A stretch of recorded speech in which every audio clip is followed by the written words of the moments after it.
नमस्कार, आप देख रहे हैं ब्रेकिंग बिहार। मैं सुमन कुमार। अभी हम आए हुए हैं बीजेपी पार्टी कार्यालय में और हमारे साथ बीजेपी के प्रवक्ता राकेश कुमार सिंह हैं।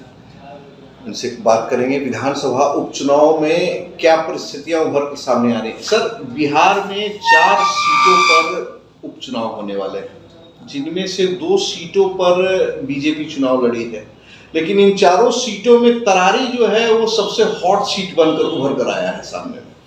इस प्रकार से हमने देखा कि पिछली बार आपकी पार्टी के कौशल कुमार विद्यार्थी वहां से लड़े थे और उसके साथ में ही इंडिपेंडेंट उम्मीदवार चूंकि सुनील पांडे, जो कि लोजपा नेता है लेकिन उस समय वो निर्दलीय चुनाव लड़े थे और उन्होंने काफी अच्छा वोट लाया था, करीबन 63,000 वोट करीबन उनको आया था। और आपके उम्मीदवार कौशल कुमार को 13,800 कुछ वोट आया था। तो जिस प्रकार से आप लोगों ने लोकसभा में पशुपति पारस को झटका दिया, उन्हें एक भी सीट पर जो है अपने प्रत्याशी उतारने का मौका नहीं मिला। सुनील पांडे आज के डेट में रालोसपा के ही एक कार्यकर्ता हैं, एक नेता हैं। तो बदली हुई परिस्थितियों में क्या दिख रहा है कि मतलब भाजपा या रालोसपा क्या होगा वहां पर तरारी में? देखिए, 4 सीटों का उपचुनाव होना है। चारों सीट हमारे लिए महत्वपूर्ण है जी। एनडीए के लिए चारों सीट महत्वपूर्ण है, कोई सीट हॉट नहीं है, सभी सीट महत्वपूर्ण है और चारों के चारों हम लोग पूरी तैयारी है। जनता का आशीर्वाद एनडीए को मिलेगा। एनडीए के प्रत्याशी ही होंगे, किस दल से होंगे, कब होंगे, ये बहुत जल्द आप लोग को पता चल जाएगा, लेकिन हम 4 के 4 सीट जीतेंगे तब तय। सर, रालोसपा के प्रवक्ता श्रवण अग्रवाल का कहना है कि 2015 में सुनील पांडे की पत्नी गीता पांडे चुनाव लड़ी थी और मात्र 272 वोट से वो हार गई थी।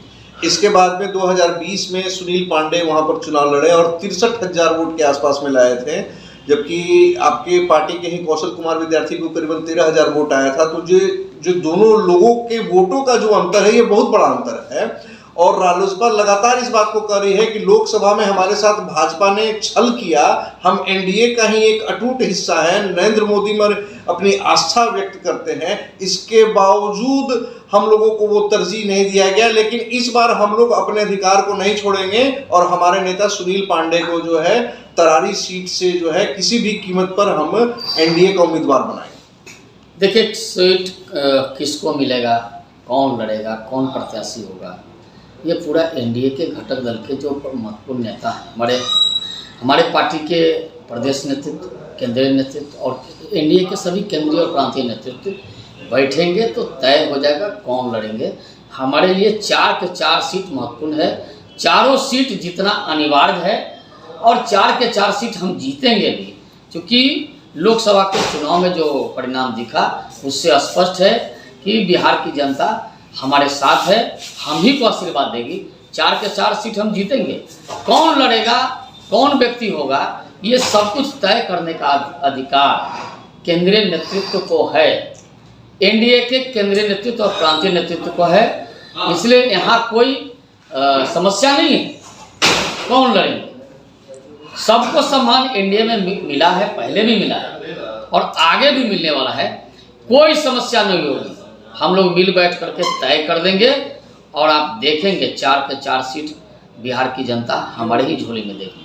नहीं, चूंकि हम बार बार इस बात को इसलिए कर रहे हैं क्योंकि 2015 में जब बिहार भाजपा का गठबंधन जब हुआ था तो उस गठबंधन का एक हिस्सा लोजपा भी था और उस गठबंधन के तहत उस समय जो सीट है वो लोजपा को मिली थी। 2020 में लोजपा ने ये कहा था कि हम वैसी किसी भी सीट पर उम्मीदवार उतारने का प्रयास नहीं करेंगे जहां पर सीधे हमें बीजेपी से लड़ना पड़े, और इस कारण से ही मजबूरी में सुनील पांडे को निर्दलीय चुनाव लड़ना पड़ा। आप देख रहे हैं कि जिस प्रकार से लगातार उन लोगों ने, सुनील पांडे उस क्षेत्र के काफी बड़े नाम हैं, काफी निर्दलीय विधायक के तौर पर, निर्दलीय कैंडिडेट के तौर पर अगर बात करें तो उनको जितना वोट आया पूरे बिहार में उतना वोट किसी को नहीं आया और लगातार उनकी तरफ से खेमेबंदी की जा रही है कि किसी भी हाल में हमको इस बार तरारी सीट चाहिए। देखिए, हमने पहले भी कहा, ये जो सीट है ये एनडीए के घटक दल के प्रमुख नेता बैठेंगे तब तय करेंगे।